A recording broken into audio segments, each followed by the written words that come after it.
rin natin yung pakiramdam ng isang anak na nakikita niya ganun yung parent niya or yung inalaw niya sa sarili niya na maging wistful person. So yung topic ngayon is feeling. For sure merong nakikiresonate na dahil sa insult and wanting them na maging ganitong wasteful person, tapos this person naman prove it to be wasteful na instead lumaban para sa sarili kasi we vibrate one energy with one another. Excuse me. And knowing na ganun ang nangyari, wow, what a life.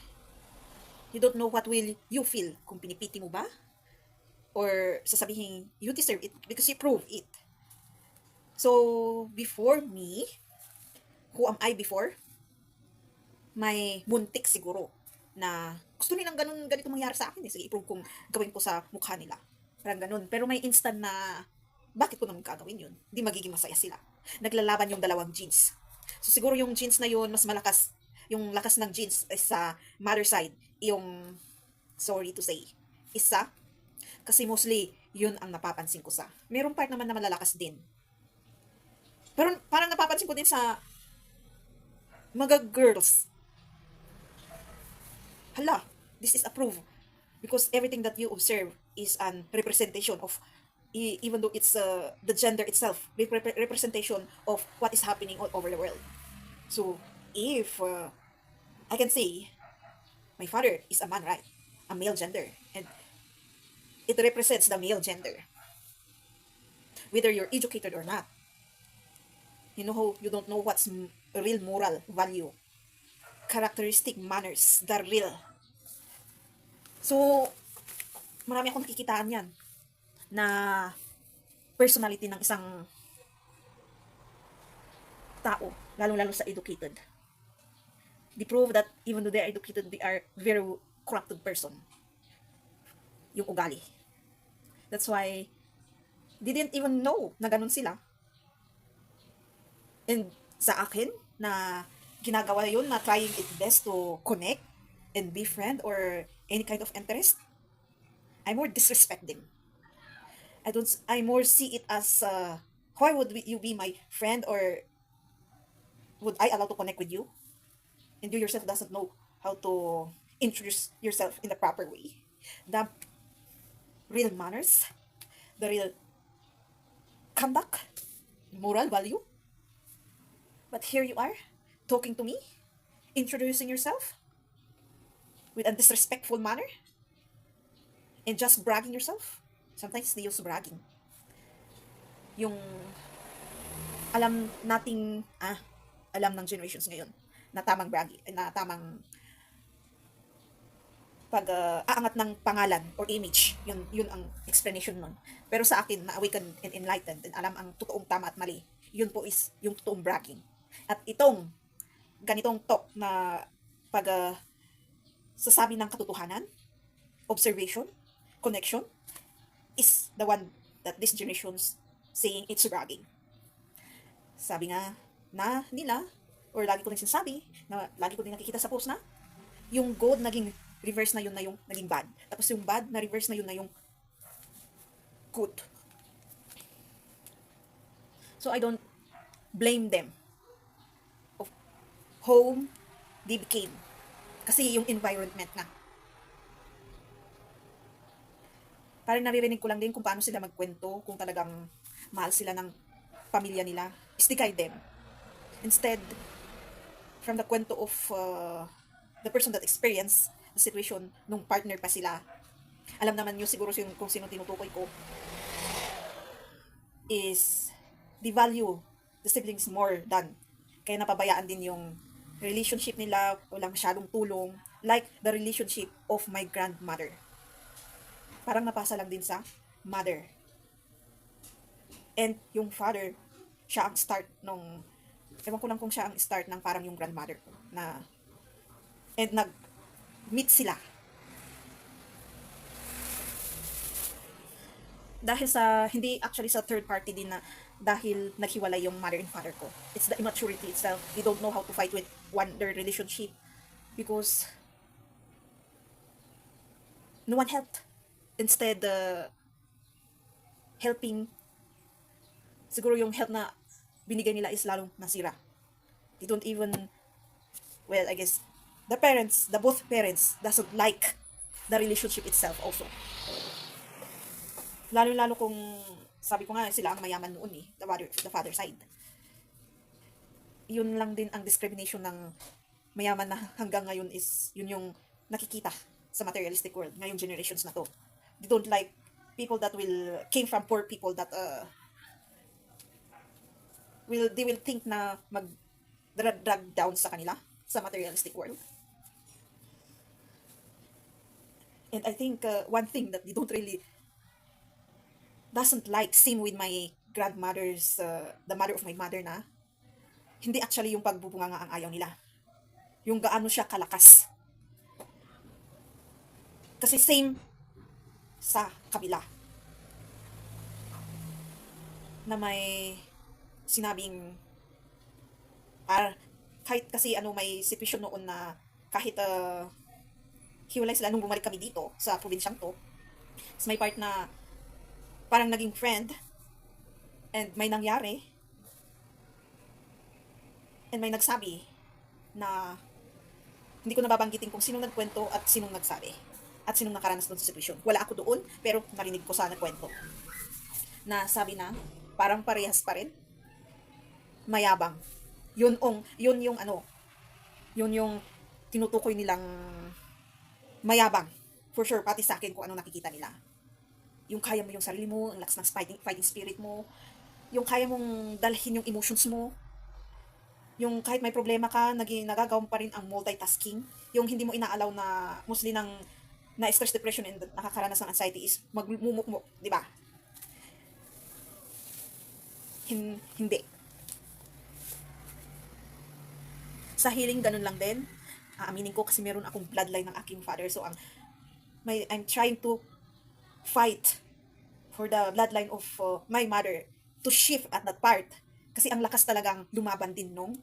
Kaya meron yung time na sa healing, parang postpartum depression or nakakaranas ka ng stress depression na gusto mong laging nakahiga, gusto mong ganito, ganyan. So, nilabanan natin yun. And parang napansin ko na minsan parang yung energy na yun is, yun yung dahilan kaya nagiging lazy ka, na ayaw mong gumalaw, ayaw mong ganito, napakabigat niya. And ang ginawa ko doon is para mawala is accept it many times, kahit the simple things na ang ginawa ko is I recognize and summarize na lang na the sin of laziness. Kasi hindi ko naman talaga ma-explain yung part na yun na parang may bigat na something na dala ka, na it is equal to the energy of laziness. Na hope is makita ng mga taong nakakaranas nun, ma-recognize nila, accept din nila sa sarili nila, at malay mo baka bumalik yung sigla na gusto kong gawin ito, gusto kong gawin yan, pero magkakaroon ka ng wisdom na intelligence na kung anong meron ka muna, yun ang gagamitin mong resources.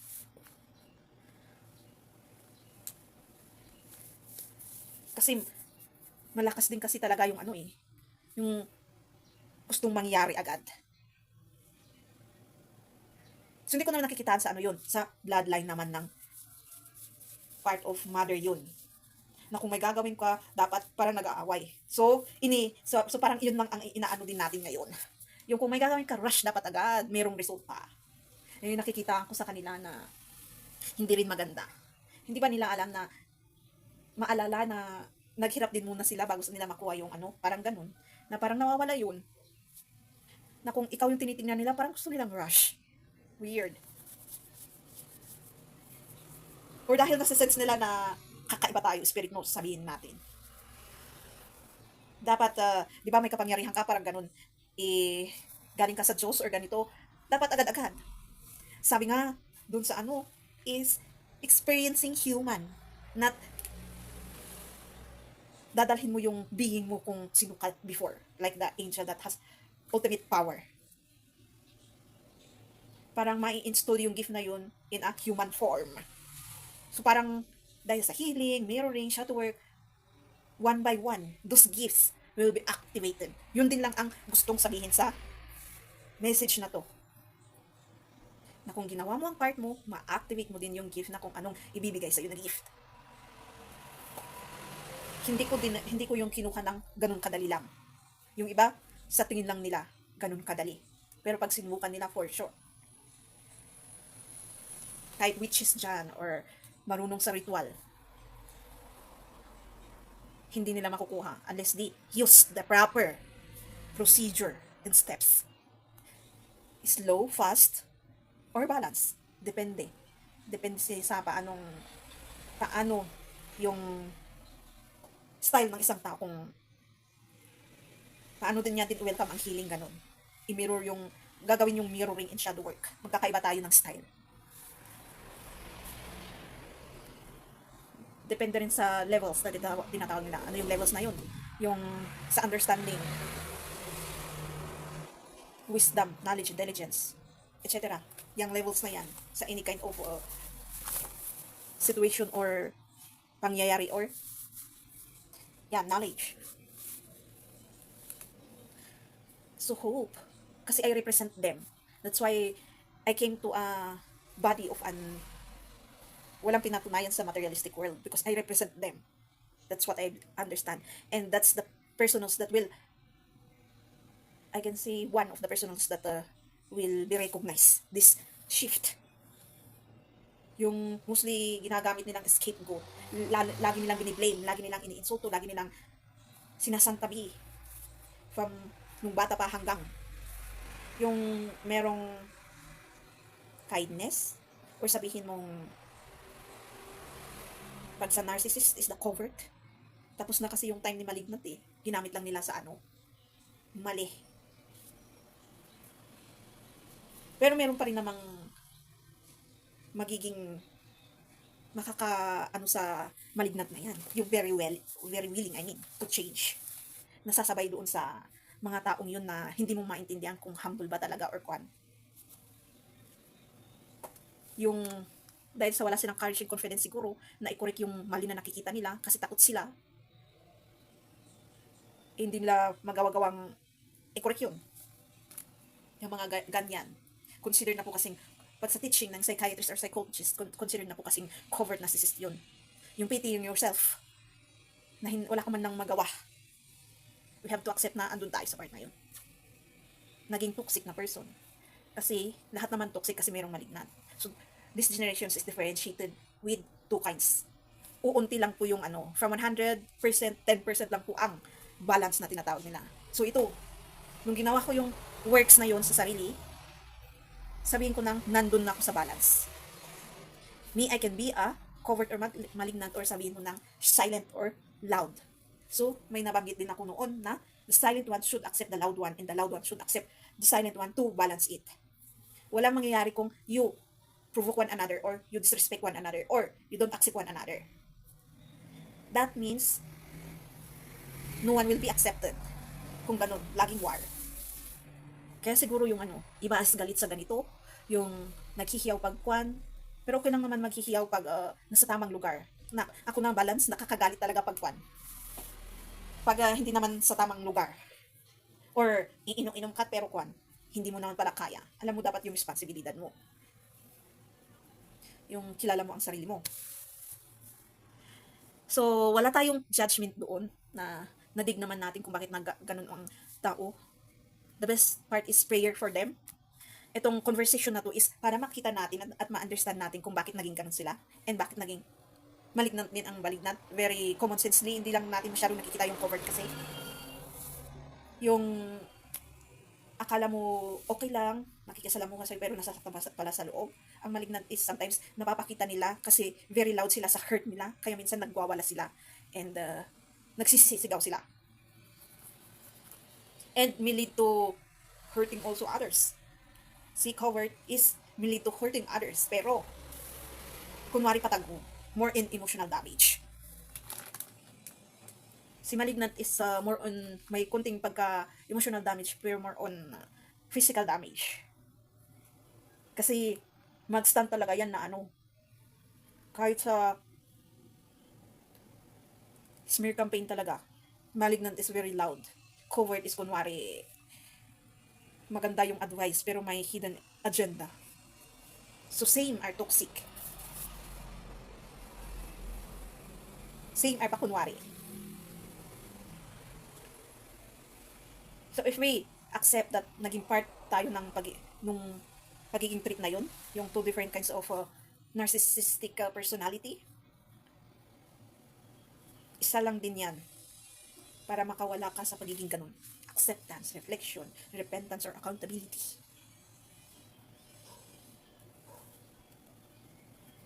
Pero meron talagang taong iisipin na, never akong naging ganun, never akong. Mag-ingat tayo sa pagsasabi ng ganun. Tapos pag-share din ng Bible verses, we have to first see ourselves before doing that part or sharing all the time. Even me, I'm not excused at that part. I have to see my first before doing this part. So, may time sa healing hanggang ngayon, pero mayroon yung pinakamalakas na that's the reason why I look down on my father in this physical, materialistic world. Pero when you understand the hidden reasons bakit naging ganun, okay. So that motivation is, I don't want to be like that. I'll try my best, parang ganun. Siguro yun yung motivation ng ibang malalakas na bata, kaya nag-perspire sila. Na kung nakikita nila yung mga magulang nilang ganun, sana ganun mostly ng bata. Hindi yung nakikita nila yung ganun yung magulang nila, lalo nilang binababa yung sarili nila, lalong kakainin sila ng disappointment din. Hindi na nila gagawin yung pangarap nila or hindi na nila itutuloy yung pag-aaral nila, hindi na nila, wala rin namang mangyayari, ganito, ganyan.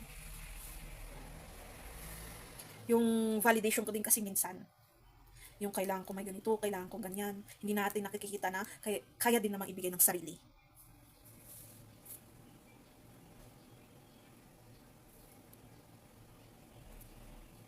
Sabi nga natin, or nasasabi din ng iba to na, nothing is too early or late on everything as long as you learned. Kasi sa akin, kung i-realize, it's too late. And the others, if you see them, wow. So another disappointment that can disappoint you, I mean. Tapos, titignan kung kakayanan mo or hindi ang disappointment na mangyayari or lalong isa sa reason para masira yung pinaghirapan. Well, ako, for honesty, accept na ganun talaga. And kahit yung na kailangan bang ako ang gumawa ng generational bloodline curse cutting, wala naman akong kasalanan, accept lang. Kasi dyan mag-start ang generational. Kasi baka ikaw ang pinili, kasi ikaw ang malakas. We just needed to be open sa education. Kaya yan, maraming nagsasalita na sa any kind of platform or physical lang din. Minsan na-add din ata siguro ng preachers, kung i-add siguro ng mga yun, mga churches leaders, mga forbidden teachings, hindi lang binibis sa biblical. So, I grade spiritual first, then secondly, biblical teaching. Or I can say, add it up. Di mas maganda yung teaching. Kulang-kulang din kasi yung biblical teaching. Sa totoo lang. Spiritual includes all what I always binabanggit, which is manners, attitudes, qualities, should be, moral value, personality, etc. Biblical is, you get the verse, you explain it, and state it an example or testimonial stories, or how you understand the verses, and connect it, and it's done.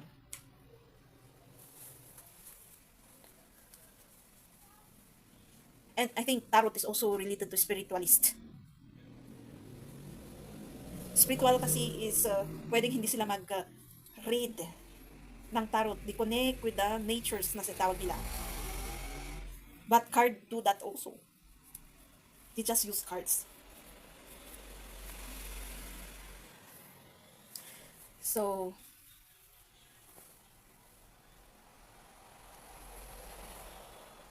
what do I feel in representing those. And alam ko naman sa sarili ko, balance talaga ako.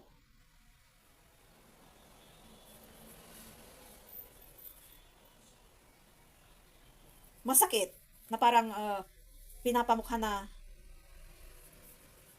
pinapamukha yung paano tignan ka ng tao. And kung ikaw na-experience yung process kung paano ka tignan, paano ka i-down, lalong-lalo kung alam nila kung ano ka before, kasi ganun na ako before. And ngayon na na-awaken yung essence ko kung sino ako before, yung identity ko. Wow, what a beautiful kind of setup. Betrayal setup. Pero ma-understand mo din naman na kung hindi rin mangyari yun, di wala rin observation through this purpose na masasabi. So itong talking na ganitong content, mostly ginagawa to ng foreigners, is training din to kung paano ka makikonnect sa emotions na nangyayari, paano magkwento yung tao, and gaano mo kayang pakinggan kahit gaano kahaba ang isang video. Training yan. Kasi may taong hindi kaya ang makinig ng nagkukwento lang. Naboboard sila, naiinis sila na ganun lang, na walang other features nakikita kundi ikaw na nagsasalita lang. Kasi yung ibang tao, kausapin mo lang ng masinsinan or ganito, iniiwasan ka na eh. May something's wrong. May something's wrong din sa mga ganun. May hindi na built. Social communication, ganun. Isa yun. And more reasons. And I hope they will accept the task to learn to support a being like me as I'm learning to support them as a human, you. Kasi as in, makikita mo yung like the story of Jesus Christ before.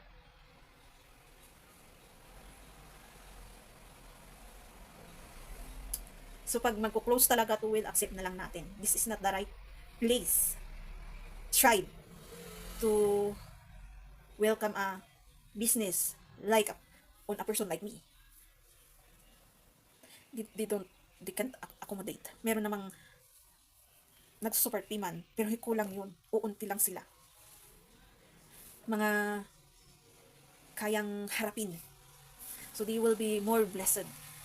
Amen. And let's pray for their protection also. Kasi Spirit knows. Dahil doon, pupuntahan sila at i-question sila na bakit mo yan sinusupport, ganito, ganyan, parang ganyan.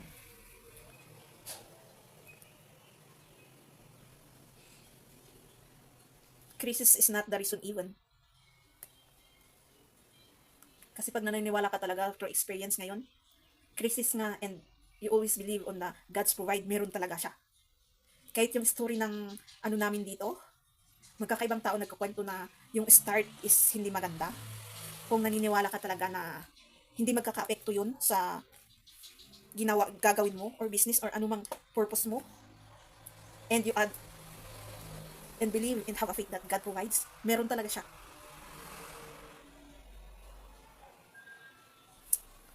I'll support and give blessings to those people that still trying to support actually.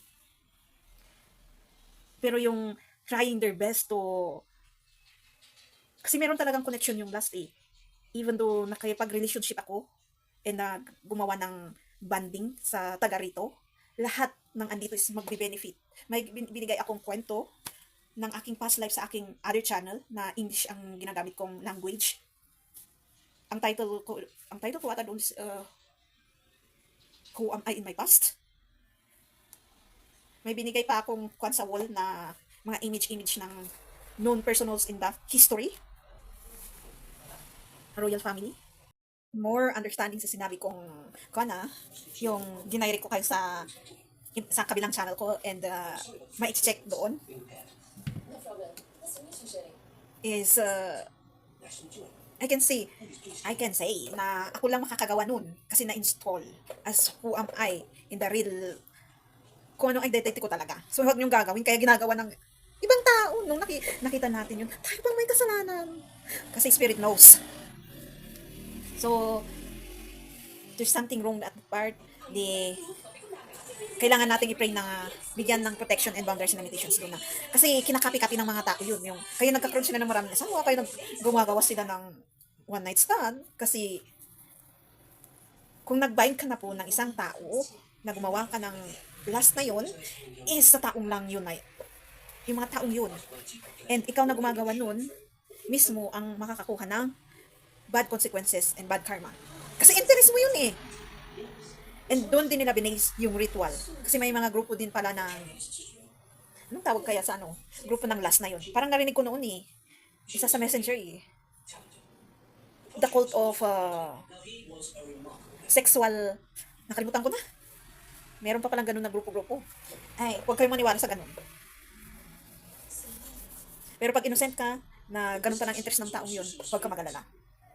Pero pag interest mo lang din na panghawakan yung ano, tapos yun ang interest niya, yun yung panghawakan mo para hindi ka iwan, well, both kayo magkakaroon ng by its own, yung kanyang ano, interest, yung meaning. So, ganun din, kabigat yung consequences.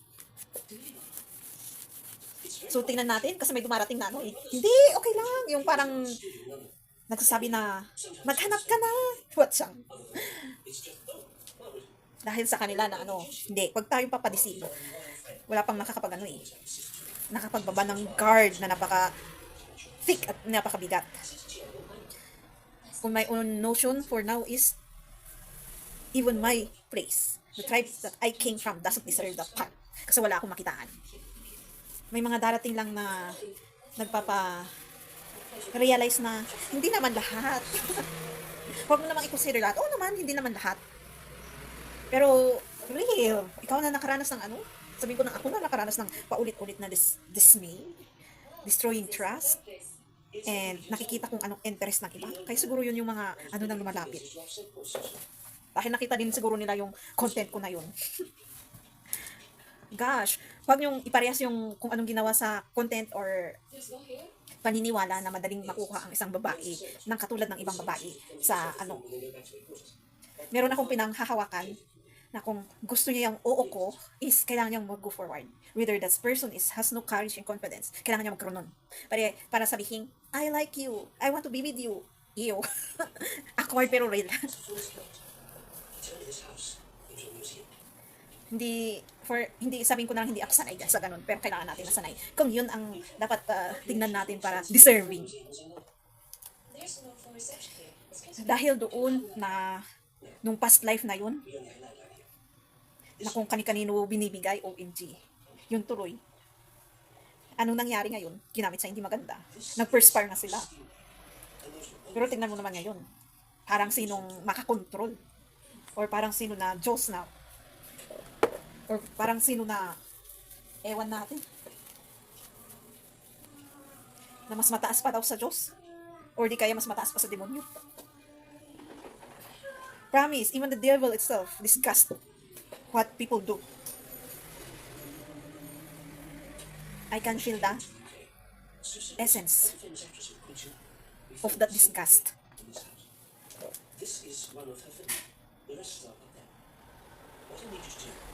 So, ingat-ingat tayo sa mga paniniwala na darating sa atin. Kasi yun yung isa sa magiging dahilan para maging lost tayo. Ay, akala ko 6:00 na. Wait. So, see you again, guys. Unless I allowed it, not drag you to force you. Walang makukuha sa force. The rule here is dapat I allowed it. Subscribe, click the notification, comment if you want, and share. So my next videos, comment. Then, of course, additional of the family background kwento. Paputol-putol para excitement. See you again.